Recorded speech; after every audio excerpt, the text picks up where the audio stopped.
Hello friends, ओम श्री गणेशाय नमः। आप सभी का स्वागत है आपकी अपनी यूट्यूब चैनल पर। फ्रेंड्स, आज हम आपको इस वीडियो में बताने जा रहे हैं भाद्रपद मास की बड़ी चौथ की कहानी और शुभ मुहूर्त के बारे में। फ्रेंड्स, वीडियो शुरू करने से पहले आपसे रिक्वेस्ट है, अगर आप हमारे चैनल पर नए हैं और आपने अभी तक चैनल को सब्सक्राइब नहीं किया है तो प्लीज सब्सक्राइब कीजिएगा चैनल को, साथ ही प्रेस कीजिएगा बेल आइकन को, जिससे नए वीडियो से रिलेटेड नोटिफिकेशन आपको तुरंत प्राप्त हो सके।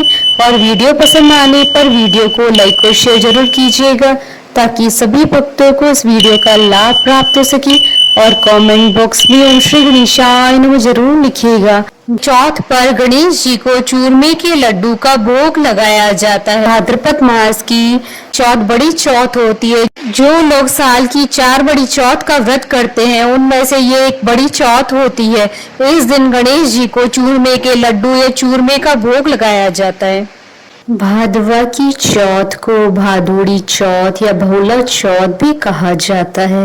इस दिन चौथ माता का व्रत किया जाता है और चौथ माता की कथा सुनी जाती है। इसके साथ ही विनायक जी की भी कहानी सुनी जाती है।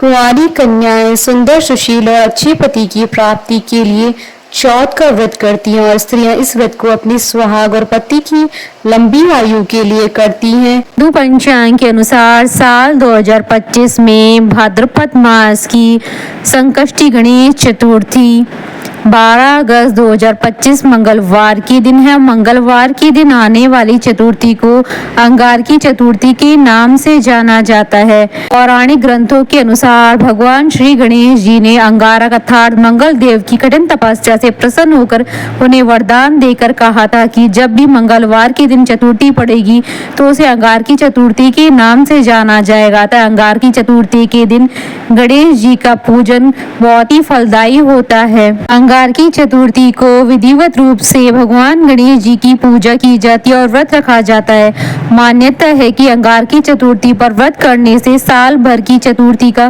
फल प्राप्त होता है और सभी मनोकामनाओं की पूर्ति होती है। मान्यता है कि अंगारकी चतुर्थी के दिन गणेश जी का स्वरूप 4 मस्तक वाला और 4 भुजाओं वाला होता है। गणेश जी की इस स्वरूप को संकट मोचन गणेश कहा जाता है। सब आइए जानते हैं साल 2025 की भाद्रपद मास की अंगारकी संकष्टी गणेश चतुर्थी, भोला चौथ और भादो मास की बड़ी चौथ की शुभ मुहूर्त के बारे में। हिंदू पंचांग के अनुसार साल 2025 में भाद्रपद मास की संकष्टी चतुर्थी 12 अगस्त 2025 मंगलवार के दिन है। भाद्रपद कृष्ण चतुर्थी तिथि प्रारंभ होगी 12 अगस्त 2025 को सुबह 8:40 पर और भाद्रपद कृष्ण चतुर्थी तिथि का समापन होगा 13 अगस्त 2025 को सुबह 6:35 पर। चंद्रोदय का समय रहेगा 12 अगस्त 2025 को रात्रि 9:05 पर और भोला चौथ के दिन गोधूली पूजा का मुहूर्त रहेगा 12 अगस्त 2025 को शाम 6:53 से शाम 7:20 तक। कुल अवधि 26 मिनट है। इस दिन सर्वार्थ सिद्धि योग, सुकर्मा योग और धृति योग का शुभ संयोग भी बन रहा है। साथ ही इस दिन भाद्रपद मास की कजरी तीज, जिसे सातोड़ी तीज के नाम से भी जाना जाता है, का व्रत भी रखा जाएगा। इस दिन सर्वार्थ सिद्धि योग का प्रारंभ होगा 12 अगस्त 2025 को सुबह 11:52 से अगले दिन सुबह 13 अगस्त 2025 को 5:57 तक। साल 2025 की भाद्रपद मास की संकष्टी चतुर्थी के दिन इन दुर्लभ संयोगों के बनने के कारण इस दिन का महत्व कई गुना अधिक बढ़ जाता है। इस दिन भगवान गणेश जी के साथ साथ हनुमान जी और माता पार्वती का भी विशेष आशीर्वाद प्राप्त होगा और अखंड सौभाग्य की प्राप्ति होगी और आपकी सभी मनोकामनाएं शीघ्र ही पूर्ण होंगी। फ्रेंड्स, अब हमारे चैनल पर ज्वाइन बटन को दबाकर हमारे चैनल के मेंबर भी बन सकते हैं। हम हमारे चैनल के मेंबर्स की कमेंट्स को टॉप प्रायोरिटी पर रखकर उनका रिप्लाई करते हैं। फ्रेंड्स, अब आइए प्रारंभ करें चौथ व्रत की कहानी। एक बुढ़िया माई थी, उसके ग्वालियो बिचौलियो नाम का बेटा था। बुढ़िया माई बेटे के लिए 12 महीनों की 12 चौथ करती। बेटा जंगल से लकड़ी काट कर लाता। दोनों माँ बेटे उनको बेचकर गुजारा करते थे। बुढ़िया माई रोजाना लकड़ियों में से 2 लकड़ी अलग रख लेती और चौथ के दिन बेटे से छुपकर बेचकर सामान लेकर आती। फिर 5 चूरमा के पिंड बनाती, एक बेटे को खिलाती, एक आप खाती, एक चौथ माता को चढ़ाती और वह 2 बांट देती थी। एक चौथ के दिन बेटा अपनी पड़ोसन के घर गया। उसने चूरमे के लड्डू बना रखे थे, तो उसने पूछा आज क्या है जो आपने चूरमा बनाया है। पड़ोसन बोली मैंने तो आज ही बनाया है, तेरी माँ तो हर चौथ के दिन बनाती है, तुमको आज दिया था क्या।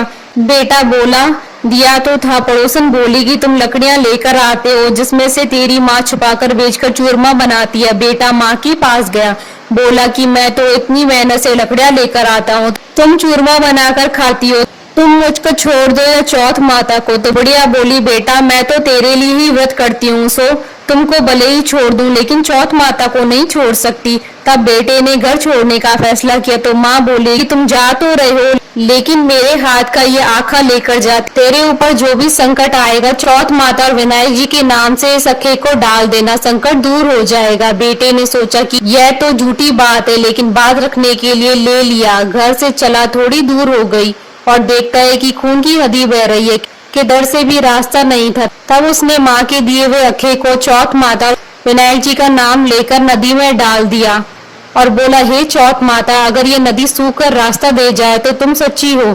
इतने में ही नदी सूखकर रास्ता हो जाती है। थोड़े आगे चलने पर तो रात होने लगी और सुनसान जंगल आ गया। तब अखा लेकर बोला हे चौथ माता मुझे रास्ता मिल जाए, नहीं तो ये जानवर मुझे खाएंगे।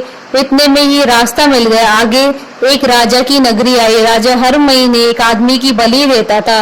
वह एक बुढ़िया के घर में गया तो देखता है कि बुढ़िया माई रोटी बनाते हुए रो रही थी। तब उसने पूछा कि माई तुम क्यों रो रही हो। बुढ़िया बोली कि मेरा एक ही बेटा है, आज वो राजा की बलि चढ़ जाएगा, मैं ये रोटी उसके लिए बना रही हूँ। वो बोला कि माई ये रोटी मुझे खिला दो, मैं तेरे बेटे के बदले चला जाऊंगा। माई बोली रोटी खिला दूंगी लेकिन तुझे कैसे भेज दूं। उसने उसे रोटी खिला दी। रात में सोते समय बोला कि राजा का बुलावा आए तो मेरे को जगह देना। आधी रात को बुलावा आया। बूढ़िया माई सोचने लगी कि पराए पूत से कैसे बलि चढ़ा दूं, पर इतने में ही वह जग गया और जाने लगा और बुढ़िया माई से बोला कि मेरी पोटली और लाठी रखी है। बुढ़िया माई सोची कि आज तक की कोई वापस नहीं आया है, कैसे आएगा। राजा का आदमी उसे साथ लेकर चला गया। वहां पर उसे कच्चे घड़े पकाने वाले कुंड अर्थात आवा में चुन दिया। जब वो चुना जा रहा था तो उसने अखा लेकर कहा कि हे चौथ माता दो संकट टाल दिए, ये भी तुम ही टालो। इतने में आवा पककर तैयार हो गया और 2-3 दिन बाद आवा के पास बच्चे खेल रहे थे। बच्चों ने खेल खेल में आवा पर कंकरी मारी तो उसमें से आवाज आई। बच्चों ने राजा के आदमियों के पास जाकर कहा कि आवा पक गया है। राजा के आदमियों ने सोचा कि 6 महीने में पकने वाला आवा इतनी जल्दी कैसे पक गया। उन्होंने ये बात राजा को बताई। राजा ने जाकर देखा तो सारे बर्तन सोना चांदी के कलश हो गए। वे बर्तन उतारने लगे तो अंदर से आवाज आई कि धीरे धीरे उतारना, अंदर मानस है। राजा ने सोचा कि इसमें से तो पहले तो कभी कोई ऐसी आवाज नहीं आई। राजा ने पूछा कि कौन हो तुम, तो उसने अंदर से ही कहा कि मैं तो वही हूँ जिसे आपने 3 दिन पहले इसमें चुनकर बलि ली थी। उन्होंने खोलकर देखा तो अंदर वही आदमी है जिसे 3 दिन पहले उन्होंने इस आवा में चुनकर बलि चढ़ाई थी। उसने सारी बात बताई, उसे महल ले जाया गया। राजा ने पूछा कि तुम कौन और बच कैसे गए, तो उसने कहा कि मेरी माँ चौथ माता का व्रत करती थी, उसी की वजह से बच गया। तब राजा ने कहा कि ये झूठ है, इसकी परीक्षा लेनी होगी। राजा ने 2 घोड़े मंगवाए, एक पर स्वयं चढ़ गया और दूसरे पर उसको चढ़ा दिया। उसके हाथों और पैरों में जंजीर डाल दी गई। राजा ने कहा कि अब अपन जंगल की तरफ चलते हैं, अगर जंजीरें खुलकर मेरे हाथों पैरों में आ जाएंगी तो तुम्हारी माँ की चौथ माता सच्ची। थोड़ी दूर चलने पर ऐसा ही हो गया। राजा के हाथ पैरों में जंजीरें जकड़ गई। फिर उस लड़के ने बड़ी मुश्किल से राजा को वापस राजमहल पहुंचाया और जाने लगा। तब राजा ने उसे रोकने के आदेश दिए। फिर राजा ने उसे अपनी बेटी के साथ विवाह करने के लिए कहा तो उसने सहर्ष स्वीकार कर लिया। राजा ने उसे उसी महल में रहने के लिए अलग से सारे साधन उपलब्ध करवा दिए। वह राजकाज में सहयोग करने लगा। कुछ महीनों बाद उसे घर की याद आई। एक दिन मौसम बहुत खराब हो रखा था, चारों ओर बिजलियां कड़क रही थी। उसे अपनी माँ की याद आई तो उसने अपनी पत्नी से कहा कि आज तो बिजली मेरे गांव की तरफ चमक रही है। तो उसकी पत्नी यानी राजा की बेटी ने कहा कि आपके गांव भी है क्या, तो उसने बताया हाँ। उसने अपनी माँ के बारे में बताया, फिर कहा कि गांव चलेंगे। दूसरे दिन सुबह वे गांव के लिए रवाना हुए तो राजा ने खूब सारा धन देकर उन्हें विदा किया। गांव के समीप पहुंचने पर लोगों को पता चल गया उसकी माँ से बुढ़ापे में लकड़ियां तो कटती नहीं थी, इसलिए गोबर के उपले बनाकर उसे बेचकर जीवन यापन कर रही थी। वह उपले बीन कर ला रही थी तो पड़ोसन ने बताया कि बुढ़िया माई तेरे बेटे बहू आ रहे हैं। तो उसने कहा कि मेरे भाग्य में बेटे बहू कहाँ, एक बेटा था जिसे भी तुमने लगा बुझा के निकाल दिया। तो उसने कहा कि मैं सच बता रही हूँ, विश्वास नहीं हो तो देख लो। बुढ़िया ने छत पर जाकर देखा तो सच में गांव की तरफ एक लश्कर आ रहा था। घर आकर बेटे बहू ने पांव छुए। बेटे ने कहा, माँ तेरी चौथ माता के प्रभाव से आज मैं जिंदा हूँ। उसी दिन उसने पूरे गांव में हाहाकार करवा दी कि कल मेरे घर पर सामूहिक भोजन है। दूसरे दिन सबको भोजन करने के बाद खूब सारे उपहार देकर कहा, चौथ का व्रत करे। चौथ माता जैसा उस बुढ़िया माई और उसके बेटे को संकट से बचाया, वैसे सबको बचाना।